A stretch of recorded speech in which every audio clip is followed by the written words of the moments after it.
Hello everyone. Once again I welcome you all on your YouTube channel English Probe with the lesson 2 stories about flying. In this chapter, in this video, I am going to attempt the second part of the lesson, Black Aeroplane, which has been written by Frederick Fawcett. So without wasting the time, let us start with some important points which you must remember about the lesson, and after that we will discuss some questions, and at final we will discuss a value based question from the lesson. So first of all, let's talk about some important points that we all must remember. First of all, if we talk about the lesson, the narrator was flying his old Dakota whose coding was DS088 over France for England. So he was flying his aeroplane from France and he was going to England. This you must remember. Next is, on the way he called Paris control, from where he was instructed to turn 12 degrees west so that he may reach his destination safely, and that was the right angle at which he had to take his aeroplane to reach his destination to England. He was dreaming of having breakfast with his family. उसके दिमाग में जो चल रहा था वो ये था कि किसी भी तरीके से ब्रेकफास्ट से पहले अपनी फैमिली के पास उसको जाना था, because he was going on a holiday as well. Suddenly he saw storm clouds, लेकिन तभी रास्ते में उसको बहुत ही huge storm clouds मिल जाते हैं, which appeared to be black mountains, जो कि एकदम black mountains के जैसे दिख रहे थे, stretched across the sky. Still he took the risk and flew straight into the storm. फिर भी उसने रिस्क लिया और सीधा स्टॉर्म में ही अपने एरोप्लेन को लेकर के चल दिया. Suddenly everything was black and the instruments like his compass and radio turned dead. अचानक उसके सामने सब अंधेरा हो गया, because they were black storm clouds. तो उसके because of the bad weather condition, his compass, his radio, ये सब के सब जो है काम करना सबने बंद कर दिया. It was the effect of the weather condition, bad weather in which he had entered. Suddenly he saw another aeroplane with no lights on its wings. This is a description of another aeroplane which helped him to come out of that black cloud, stormy cloud. So that aeroplane had no lights on its wings. He couldn't see the pilot's face, who, trying to help the narrator, waved to follow him. उसने pilot का face भी नहीं देख पाया था, जिसने उसको narrator को हाथ से इशारा किया था कि उसको फॉलो करे, because he was trying to help him, as he must have understood that the pilot has means this narrator had forgotten his way into the storm. He had got confused. Following the strange aeroplane for about half an hour, the narrator found that there was enough fuel in his aeroplane's last tank to fly for 5 or 10 minutes more. अगर इससे ज़्यादा उसको time लगा, so there will be a great difficulty and problem before him. So सिर्फ उसके पास 5 या 10 minute का ही अब फ्यूल बचा था लास्ट टैंक में एरोप्लेन के. But suddenly to his surprise, he came out of the clouds and saw 2 straight lines of lights in front of him, which was the runway of his airport. तभी अचानक वो अपने airport के runway पे पहुंच जाता है. On landing he inquired the lady in the control centre about another plane and its pilot. जैसे ही वहाँ पहुंचता है, सो कंट्रोल सेंटर में जाके जो वहाँ पे लेडी होती है उससे पूछता है दूसरे प्लेन के बारे में जो उसको गाइड कर रहा था, उसके पायलट के बारे में. Reason, because he wanted to thank him, क्योंकि वो उस पायलट को धन्यवाद देना चाहता था. But he was surprised to know from the lady that his old Dakota was the only aeroplane flying that night that could be detected on radar. लेकिन बहुत ही सरप्राइज हुआ ये जान करके कि कोई दूसरा एरोप्लेन उसके डकोटा के अलावा कोई दूसरा प्लेन उस रात में वहाँ से गुजर ही नहीं रहा था, उड़ ही नहीं रहा था, और सिर्फ उसका ही एरोप्लेन डिटेक्ट हुआ था रडार पे. सो this is how the black aeroplane and its pilot remained a mystery for narrator. तो ये एक रहस्य बन के ही रह जाता है नरेटर के लिए कि वो ब्लैक एरोप्लेन कौन सा था और उसका पायलट स्पेशली कौन था जिससे वो इतना ईगरली मिलना चाहता था. सो this is how this story goes on, and finally the aeroplane and the pilot of that black aeroplane remained a mystery for the narrator. Let's talk about some questions. So starting with the question, what were the narrator's feeling while he was flying his aeroplane back to England. जब वो England के लिए France से वापस आ रहा था अपने ओल्ड डैकोटा को लेकर के, सो उसकी फीलिंग्स क्या थी, हमें यहाँ पर उसकी फीलिंग्स को डिस्क्राइब करना है। So very important question of this lesson, let's talk about it. The narrator was very excited while he was flying his aeroplane back to England. So उसकी फीलिंग क्या थी, वो बहुत ही एक्साइटेड था जब वो इंग्लैंड वापस आ रहा था। Reason, because he was eager to have his breakfast and spend his holiday with his family at home, क्योंकि वो बहुत ही एक्साइटेड था अपनी फैमिली से मिलने के लिए और उसके अपनी फैमिली के साथ ब्रेकफास्ट करने के लिए, क्योंकि वो एक हॉलीडे पे वापस आ रहा था। Let's talk about the next question. What risk did the pilot, here pilot is the narrator, take while flying. क्या रिस्क लेता है नरेटर और क्यों? तो हम लोगों को अच्छे तरीके से पता है रिस्क था उसके सामने जो ब्लैक स्टॉर्म क्लाउड्स थे और उसका चक्कर लगाना पॉसिबल नहीं था उसके लिए, because he did not have enough fuel in his tank of the aeroplane. So that is why the risk was to take his aeroplane into the straight into those storm clouds. Let's write the answer. The writer decided to take the risk of flying his aeroplane through the storm clouds.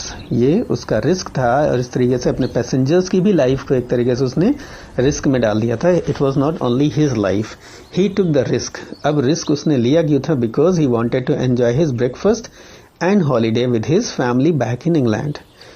उसने risk इस वजह से लिया था कि सबसे पहले उसका जो ड्रीम था कि घर पहुंचकर जल्दी से हॉलीडे पे ब्रेकफास्ट अपनी फैमिली के साथ किया जाए, ना कि कहीं डेली की तरीके से किसी होटल या वही एयरपोर्ट पे। इस तरीके से उसका कोई मन नहीं था। Second thing, if you want to add it, those clouds had been very huge and it was not possible to take the aeroplane around it because it would have consumed more fuel that he did not have in the tank of his aeroplane. So this may be added with this answer. Next is, what was the narrator's experience inside the storm clouds? अब जब storm clouds के अंदर जब narrator पहुंचा तो अंदर का experience हमें यहाँ शेयर करना है, वहाँ उसके साथ क्या क्या हुआ और उसकी सिचुएशन क्या थी। Let's write this answer. When the writer entered the clouds it became impossible for him to see outside the aeroplane because they were huge black clouds. So उसके लिए अब बाहर देखना पॉसिबल ही नहीं था, दिख ही नहीं रहा था कुछ भी। The aeroplane jumped and twisted in the air. ये एरोप्लेन के सामने प्रॉब्लम आने लगी एरोप्लेन के साथ में। And all the instruments like his compass, his radio, these stopped working due to the bad weather condition. So इस तरीके से बहुत जो भी situations थी उसके हाथ से बाहर हो गई। They were not under his control. He found himself lost in the storm clouds. अब उसको लग रहा था कि वो storm clouds में खो चुका है पूरी तरीके से। And the risk that he had taken, it is going to take him into the big problem. Next question, Y did the narrator follow the pilot of the black aeroplane? लेकिन तभी एक ब्लैक एरोप्लेन उसके सामने appear होता है उसी clouds में और वो उसको इशारा करता है उसको फॉलो करने के लिए। लेकिन नरेटर उसको फॉलो क्यों करता है? That is the very important question. वो नहीं भी कर सकता था because he didn't know whether the where that pilot is going to, whether he is going to England or somewhere else, because his compass was not working. So might be he must be going back to France. So he did not have any idea about that, but still he followed that black aeroplane and the pilot. Why? That we have to answer. The narrator followed the pilot of the black aeroplane because he had lost the way in the storm and was unable to see anything. Narrator के पास कोई option भी नहीं था because he had lost himself in the storm cloud and he was unable to see anything. The pilot of another aeroplane waved at him to follow him. लेकिन दूसरे pilot ने उसकी तरफ इशारा किया था हाथ से कि वो उसको फॉलो करे and thus it appeared to him that another pilot was trying to help him get out of the storm and land safely. लेकिन उसको ऐसा लगा जब उसने दूसरे पायलट ने उसकी तरफ इशारा किया तो उसको लगा कि ये पायलट समझ चुका है कि नरेटर वहां पर स्टॉर्म क्लाउड्स में खो गया है। And this is how, by understanding the situation, it appeared that pilot was trying to help the narrator to come out of the storm and land safely on the that is on the airport. So इस तरीके से उसको लगा कि वो help करना ही चाहता है तो इस वजह से उसने उसको फॉलो किया। Next is why did the women in control room, जब कंट्रोल रूम की बात करें वहां पर जब इंक्वायरी की थी about that black aeroplane as well as the pilot of the plane, so why did the women get shocked when the writer asked about the another aeroplane, जब राइटर ने उसके दूसरे एरोप्लेन के बारे में पूछा तो वो वुमेन एकदम शॉक्ड क्यों हो गई थी। आप बेहतर जानते हैं because she was just operating on all those radar and everything else and she did not have seen any other plane. She had just traced only one aeroplane. That is why it just made him shocked about this query.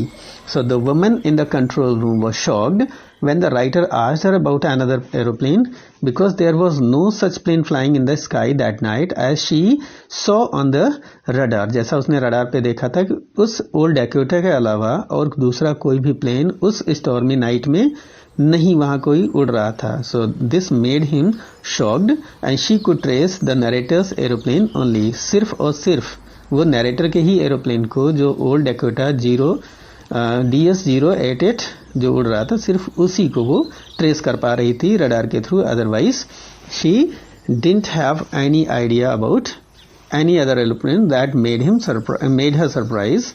So this is what you can write as an answer. Let's talk about another question that will be a value based question from the lesson. What value do we learn from the lesson? Let us see. The pilot wanted to thank another pilot after his safe landing. Why? सबसे पहले तो उसको thank क्यों करना चाहता था. Second thing, what values of the narrator are reflected from his action, और इस action से उसकी क्या value समझ में आती हैं. वो उसको धन्यवाद देना चाहता था, थैंक बोलना चाहता था. तो किस तरीके की वैल्यू उस नरेटर के अंदर थी, नरेटर किस टाइप का कैरेक्टर था. So let's talk about this one. The pilot of the old Dakota, that was the narrator himself, was caught into the huge storm clouds as we have studied in the lesson. He had lost his contact with the control room as his compass and the radio had failed. उसका अपना का जो contact था control room से वो भी cut हो चुका था just because of the compass and radio they had failed in this troubling situation. और इस ट्रबलसम सिचुएशन में his fuel tank was also getting empty. जैसा हमने पढ़ा है कि 5 और 10 मिनट्स का ही फ्यूल बचा था जब वो स्टॉर्म क्लाउड में था. He had lost all his hopes, but suddenly a strange black aeroplane appeared to help him. उसकी सारी उम्मीदें खो चुकी थी, तभी अचानक एक ब्लैक एरोप्लेन उसके सामने अपीयर होता है उसकी हेल्प करने के लिए. The pilot of the black aeroplane asked the writer to follow him by waving his hands, as you have seen. With the help of that pilot, the narrator landed safely. और इस तरीके से उसकी help से narrator जो था अपने old Dakota को बहुत ही सेफली लैंड करा पाता है उस एयरपोर्ट पे इंग्लैंड में. So after his safe landing, he wanted to thank the pilot of black aeroplane. इसी वजह से, क्योंकि उसकी वजह से सेफली लैंडिंग उसकी हुई थी, जो रिस्क उसने लिया था उसके बाद वो एकदम सेफ था. और सेफ इस वजह से था just because of the help, timely help of that strange or that pilot of the strange aeroplane, mysterious aeroplane you can say. So that is why he wanted to thank the pilot of black aeroplane. And this shows, what does it show about the pilot, about the narrator? This shows his gratitude towards the pilot of black aeroplane. ये हमें उसके gratitude को दिखाता है. उसके nature में gratitude था. He was thankful to him for saving his life. वो उसके लिए एकदम thankful था क्योंकि उसने नरेटर की लाइफ बचाई थी. It shows that the pilot of Dakota, that was the narrator, had a value of gratefulness. So हमें नरेटर में जो पायलट है ओल्ड डेकोटा का, उसके अंदर जो वैल्यू हमें नजर आती है वो आती है ग्रेटफुलनेस की. यानी अपनी हेल्प, जिसने हेल्प की उसके लिए वो थैंकफुल था. तो ये ग्रेटफुलनेस उसकी है जो उसके अंदर हमें एज अ वैल्यू नजर आती है. And we learn it from this lesson. So this is how I hope this video is going to help you all to prepare for your examination in a very well manner. So finally, one request, please do subscribe the channel, keep sharing the videos, and keep motivating your friends to like the videos and share subscribing the channel. It motivates me as well as you get motivated after getting such nice videos on YouTube. So you must motivate your mentors, your teachers like this by subscribing the channel. And thank you very much. We will meet you in another video with such interesting information and important questions from the lesson. Have a nice time. See you.